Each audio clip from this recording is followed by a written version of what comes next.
It's a strange way to get it. Well, whatever it takes. You thought you were going to be a war hero, didn't you? There could be worse. Yeah, exactly. Okay. Okay, so let's get started. Afternoon, everybody. We'll start with the daily tracking numbers. As of today, the Kansas Department of Health and Environment has announced that we now have 3,328 confirmed positive cases of COVID-19. That is up 154 from yesterday. We are actually down one county reporting from 76 to 75. There was one case reported in Scott County, but that was a Coloradan, so we're taking that one off of the county list. Our death rate went up by 2, so we're now at 120 total deaths. I will let Dr. Norman fill you in on the additional details on KDHE's response in just a minute, but before I do, I wanted to provide everybody with an update from our federal partners. On a call with the White House a little earlier this afternoon, the President discussed his plan to reopen the economy, which included a blueprint for testing and rapid response programs. The plan highlighted the partnership and responsibilities of the federal government, the states, the locals, and the private sector. We're in agreement that we do need to work together to prioritize testing. It is the only way that we can safely reopen our economy. As for the needed equipment, yesterday FEMA fulfilled one of our resource requests with the Patel Decontamination Station. The Patel, which is FDA approved, will sterilize N95 masks and make them safe for reuse by the healthcare workers who originally wore them. The system, which will be available for healthcare facilities in the coming weeks, will reduce the shortage of masks by extending their lifespan. Masks that meet certain conditions can be decontaminated up to 20 times through this system, which obviously greatly extends the life of critical PPE equipment. The system will allow us to sanitize and reuse up to 80,000 masks a day, and we plan to run it day and night, expanding capacity all across the state. Staff is currently installing and testing the system, and we anticipate having it fully operational early next week. KDEM and KDHE will work with state and local partners on the system's launch and logistics for its use in healthcare systems across the state. I have been very transparent and forthcoming about my concerns over our ability to secure PPE. While this new system won't fully resolve the shortage, it will go a long way towards protecting our frontline workers. And I would like to thank our federal partners for helping us secure the Patel. Finally, the state has launched a new website, covid.ks.gov. Again, that's covid.ks.gov. With numerous user-friendly features and timely information, the website will offer a centralized place for resources Kansans need as the state responds to and recovers from the damage done by the COVID-19 pandemic. The KDHE site is still up and running and will continue to be updated, but as we start to expand beyond the medical portion of this pandemic, the new site will provide resources to the public beyond just medical information. The site is ADA compliant, mobile optimized, and will be available in Spanish. The site includes information that many of you access on various state websites: KDHE's daily case rates, what to do if you experience COVID-19 symptoms, and how to protect yourself, and more. However, this site will also include updated information on state resources to help Kansans. For example, the Department of Commerce has 2,100 job postings from Kansas companies seeking to fill vacancies right away. We hope this will continue to grow over the coming weeks and months. Kansans can also learn about some of the great volunteer efforts taking place statewide and how they may contribute to those important causes. We all know this is a scary and uncertain time. it's important to celebrate the unwavering and far-reaching kindness Kansans are known for during trying times. The new website will feature many acts of kindness from across the state, like birthday parades the Merriam Police Department organized for kids who can't have traditional birthday parties, or the food pantry a Wichita family placed in their yard with one simple rule: take what you need, leave what you can. Recently, we saw the governor of New York highlight the generosity of one of our Kansans who sent him an N95 mask. This is who we are as people. And seeing the many ways Kansans are helping one another, especially during this difficult time, is truly inspirational. I'm thankful every day for these kind gestures, and we want to do more to celebrate them. And with that, I'm going to turn it over to Secretary of Health and Environment, Dr. Lee Norman. Thank you, Governor Kelly. Unfortunately, we had a death over the weekend of one of the Lansing Correctional Facility offenders, and he was a man over the age of 50 with significant underlying health conditions. It's always a challenge with an infectious disease like COVID-19 in places where people have restricted movements and are close together, and of course we're saddened by the passing of this inmate. The state currently is monitoring 55 clusters. 18 are in long-term care facilities with 401 cases and 68 deaths. 2 group living arrangements with 28 cases and 0 deaths. 1 correctional facility, as I mentioned to you, had 115 cases, 1 death. 2 healthcare facilities with 16 cases, 0 deaths. 6 religious gatherings with 99 cases and 8 deaths. 20 in private companies with 170 cases and 4 deaths. And 6 in meatpacking facilities with 378 cases, 0 deaths. Contact tracing and testing. We know the state, and as we look towards reopening the state, that the key to this will be testing and contact tracing. Currently, we have 20 existing KDHE staff who are being trained to do contact tracing in Lyon, Ford, Finney, and Seward counties. We will then be bringing in volunteers at approximately 50 in a cohort at a time as we ramp up to what we're targeting for now to be 400 volunteer people to do case tracking. The question came up last time, and I'm answering it this time, about the ingestion of toxic chemicals, including chemical solutions and solvents and the like. And so I talked to my colleague, Dr. Steve Thornton, who's a toxicologist and emergency medicine physician who runs a Kansas Poison Control, and he said that indeed seen a bit of an increase with more than a 40% increase in cleaning chemical cases, including a fellow over the weekend who drank a product because of the advice that he'd received. So we're doing what we can to counter message against that kind of remedy. Last point that I have prepared is that, as per what the governor said, at the KDHE website, we have something just turned on about a half hour ago, and I think that the public will find it very interesting, is a map. It's a Tableau, is the name of the application, and has a very interactive map of the state of Kansas with lots more information on it. I wanted to bring that to your attention. Otherwise, that's the end of my prepared comments. Okay, questions? Governor, unfortunately, some businesses had to close before the stay-at-home order, and some smaller businesses. Is there anything that can be done to revive those businesses once the order lifts and business can continue?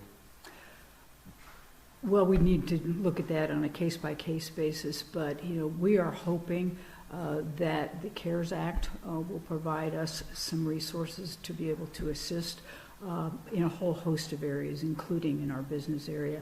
We're also, I believe it was just this morning, the second round of the Paycheck Protection Act was passed, and so I think there's another $320 billion out there for loan to small businesses. Hopefully this will be more directed and targeted to truly small businesses. Kansas did quite well in the first round of the Paycheck Protection, and I would encourage all businesses for whom that would be useful to go ahead and get those applications in ASAP if they haven't already done it. Governor, is it a problem that Colorado has joined with a Western group of states in planning with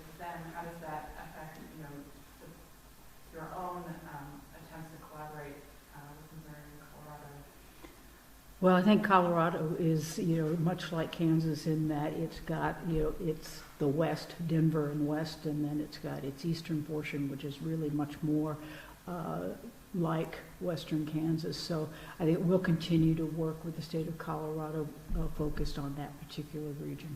And have you spoken with Governor Parson? I spoke with Governor Parson last week, I believe.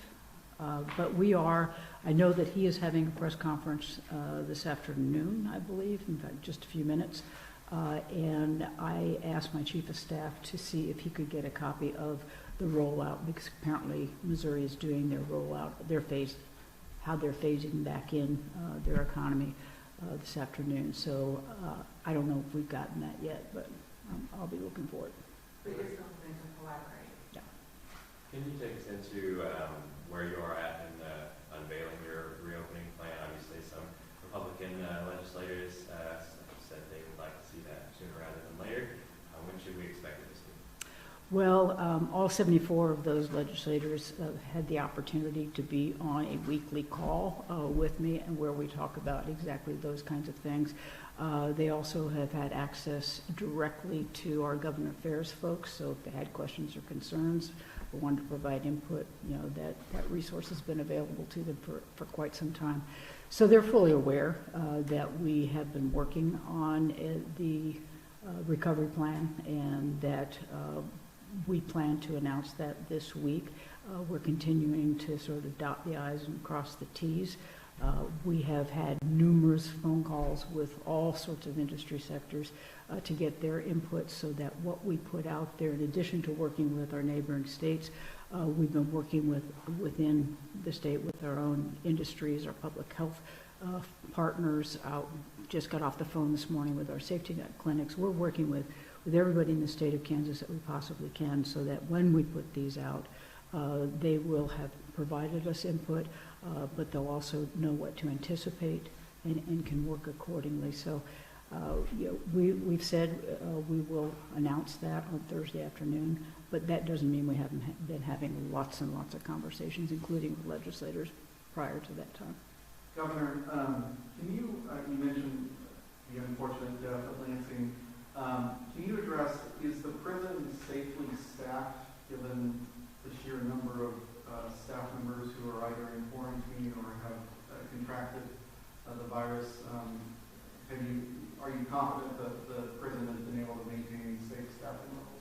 Well, Jonathan, we have had staffing issues for a decade in our prison system, and that continues.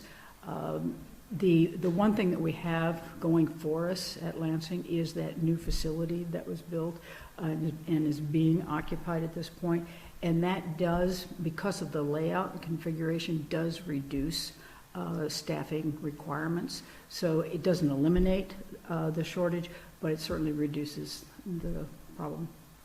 Secretary Norman, can you, and maybe a little bit to the governor too, when it comes to the number of cases and everything, testing, I suppose, what must we see this week leading, maybe May 4th is a reopening date, that would make you be confident to tell Governor Kelly that it's fine to start to reopen? Yeah, great question. What numbers will we use as kind of harbingers of things to come? Certainly the number of hospitalizations, which is continuing to go down, and the number of deaths per capita, and the number of deaths per positive case numbers are going down, which are both encouraging. We will, without question, continue to see an uptick in the total number of cases as we do more testing. And that's going to be a challenge to how to communicate that to people, because it looks like things are getting worse in the case count, but it's not in reality. And a great example was what I mentioned down in the meatpacking plants, 378 people, infected patients so far, no deaths, and to my knowledge, no hospitalizations. There may be a hospitalized person in Seward County. I'm going to try to confirm that. And in talking with the physicians there, they're seeing most of these people are either asymptomatic or minimally symptomatic. So it takes, you have to read beyond just the numbers, but to see what the trend lines are. And I think that what we'll see is a peaking out of the case count in terms of the number of positives compared to the number of negatives, and it'll turn the corner and drop. But the fact that hospitalizations and deaths are going down is, and the overall influenza-like illness measures that we already are measuring around the state, because COVID-19 is certainly one of those. It's dropping like a rock. So even if numbers are at least staying steady or even going up, you could say it's fine to do. Yeah. Governor, given that there are hotspots of case numbers in certain parts of the state, would you be looking at potentially reopening some parts of the state while keeping an executive order in place for others? Well, the way we're going to deal with that is when we lift the statewide stay-at-home order, we then reauthorize the local counties to take our guidelines and be more restrictive if they think it's warranted in their particular environment. So that responsibility will go back to the counties, and that authority actually will go back to the counties to put in measures that are more restrictive than we have statewide. You know, if we see a need that's not being addressed on a local level, you know, Secretary Norman does have the authority to override what's being done in the local county. We haven't had to use that. We haven't wanted to use that, but that does exist. But you know, we've been in very good contact with our local public health officials and emergency management folks over time, and I'm confident that our counties and our public health officials are keeping a close eye on what's going on in their communities, and that as we lift up the statewide, they will superimpose other restrictions if they feel that's necessary to protect their folks. Governor, how do you square the frustrations that you've shared repeatedly over testing with the assertions made in the joint motion over the weekend that you are barring some significant development that you are planning to ease restrictions beginning on May 4th?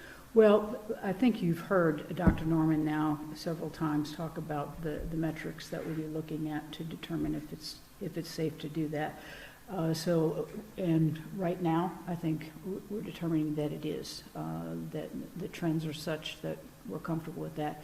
We also have made some progress on the acquisition of testing, and that's helping us ramp up our testing capabilities much more robust than it's been before. And I think we also have talked at some point where, you know, 80% of our testing, you know, is done in private labs, and we did not have a mandate for them to report the negatives. So there was a lot more testing going on than was reported. So I think we're getting better numbers now, and we're much more comfortable. Has the CDC promised you roughly 25,000 test kits? That's what the New York Times had reported over the weekend? I think it was, that would have been one shipment? Yeah, that would have been one shipment. Governor, given that in meatpacking plants there are a lot of people working close to each other, should the state have foreseen that there would be problems with clusters of COVID-19 in meatpacking plants and demanded steps in advance with wearing masks or other steps? Well, actually, I would tell you that the companies themselves anticipated some of this and actually put in to their production procedures safety precautions, and we got some of that information from some of the companies beforehand, and then had conversations with them. So we were working offline before these spikes happened, but you know, we were cognizant that was a potential hot spot, you know, and then it became very obvious in Iowa and South Dakota and some other states. So we had taken some proactive steps, I think, on that level. And I just talked with a gentleman who represents a lot of meat packers to find out if indeed the companies were using those guidelines. You know, had they put the plexiglass up, had they provided the PPE, had they spaced out the workers. And he spent a couple of days down in southwest Kansas last week, and he'll be back this week, and he was comfortable that they were adhering to the safety guidelines. There are obviously still some people that want to reopen immediately. Why wait a week? Why wait a week until more liberal people movement and that kind of thing? Is that what you're asking? Yeah, the reopening the stay-at-home order resolve. Well, the governor will speak for herself, obviously. What I think is that I think you have to walk before you can run, and there's still a lot of COVID-19 out there. And I think that it would be imprudent to make that big of a leap without taking a more measured approach. And really, in answer to two of your earlier questions, one of the things I forgot to mention is, one of the criteria is, do we have the ability in the state of Kansas to test everybody who's symptomatic? I didn't address that, and the answer to that is yes. In our current run rate, we have the ability to test everybody who is symptomatic in terms of the testing capacity. You know, I think there are other things that you look at when you're timing something like reopening the economy, even in phases, and that is that you have had in-depth discussions with all the stakeholders in this and allowed them to provide some input, because this impacts a lot of people one way or the other. You know, whether you're talking about our business, you're talking about our local elected officials or public health officials, there are a lot of people who will be impacted about how we do this lifting of the stay-at-home order and how we phase recovery and reopening of the economy. So we just wanted to, if we were going to do it, we wanted to do it right. And we also, at the time that we made the decision to extend the stay-home order to May 3rd, we had the sense from a lot of what Dr. Norman and others were telling us that would likely be, you know, after the peak and as we're starting to come down. So in some ways we got lucky that the timings all seemed to work out, but it also did allow us time to have really in-depth discussions with a lot of folks who will be impacted by our decision. Secretary, how long do you think it should be that we practice social distancing? Do you think that can last until the end of the year, maybe? Yes, I think the question is about social distancing. I think we're going to actually fundamentally change how we interact in businesses and in groups of people. I think there's going to be a long-term impact. For example, went to a laboratory today and met in a properly spaced big table with people, and the fact that it's no handshakes and how you hold on to doorknobs and how you, on a tour, for example, of a lab, distance yourself. It's just a fundamental change, and I wouldn't be surprised to see the social distancing toward the end of the year. I've heard several counties discussing when or if opening pools back up. Is that the sort of situations that you guys will be working with them on? We're waiting for the CDC to come forth with a recommendation about pools. Yeah. I actually did see something today in the paper about pools being opened Labor Day weekend, or Memorial Day weekend rather. That is the customary weekend for pools to open. I did have a conversation with the executive director for the Kansas Recreation and Park Association, a job I used to hold for about 18 years. And we talked about this because that is another industry that we thought important for them to have input on how this all worked out. So we had discussions, whether they'll actually be able to open those pools on May 29th. I think it'll be close, hopefully close and safe. If all things work out the way we are hoping they work out, and we can continue to move through phases, I think that or very close to that date is reasonable. Governor, you've had during this crisis a eviction moratorium, if you will. I am wondering if will you face a wave of evictions once these restrictions begin to ease and once your order expires, and can you take any steps to kind of blunt that or curtail that at all? Well, we're having those discussions right now. A lot of our executive orders are expiring this week, and so we're taking a look at all of those, and we will deal with that one specifically. I don't think it's in anybody's best interests, whether you're the evictee or the evictor. Remember, that just gives them an empty space. We'll look at what we do executive order wise, but I think also I'm hoping that Kansans will continue to be Kansans, and that they'll be looking out for one another and won't take it